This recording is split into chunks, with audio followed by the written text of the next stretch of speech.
Hi friends, మీరు ఎప్పుడైనా మీ ఊర్లో చిన్న వయసులో ఉన్నప్పుడు ఇలాంటి గేమ్ ఆడారా? ఆడితే కామెంట్ చేసి చెప్పండి. ఎందుకంటే ఈ పిల్లలు ఆడే ఆట నా చిన్న వయసులో ఉన్నప్పుడు ఆడుతుంటే అప్పుడు నా వయసు వచ్చి 8 ఏళ్ళు ఉంటుంది. వయసులో తినడం మరియు ఆటలు ఆడడం తప్ప నాకు మరి ఏమీ తెలియదు.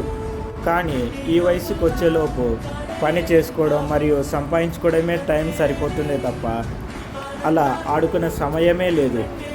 అందుకే ఆ పిల్లలు ఆడుతుంటే ఆ చిన్ననాటి జ్ఞాపకాలు గుర్తుకొచ్చాయి. నేను కూడా ఆ వయసులో ఉన్నప్పుడు సండే వస్తే చాలు నేను మా ఫ్రెండ్స్ని తీసుకొని వచ్చి అట్లా గోటీలు ఆడేటోళ్ళం. ఆడుతూ ఆడుతూ సమయం ఎప్పుడు గడిచిపోయిందో కూడా తెలియకపోతుండే. కానీ ఇప్పుడు చూడండి, మనకి ఆ సమయం మొత్తం సంపాదించడంలోనే అవుతుంది తప్ప ప్రశాంతంగా తిని అలా ఆడుకునే సమయమే లేకుండా అయిపోయింది. సో ఫ్రెండ్స్, మీరు కూడా చిన్న ఉన్నప్పుడు ఇలా ఆడారా?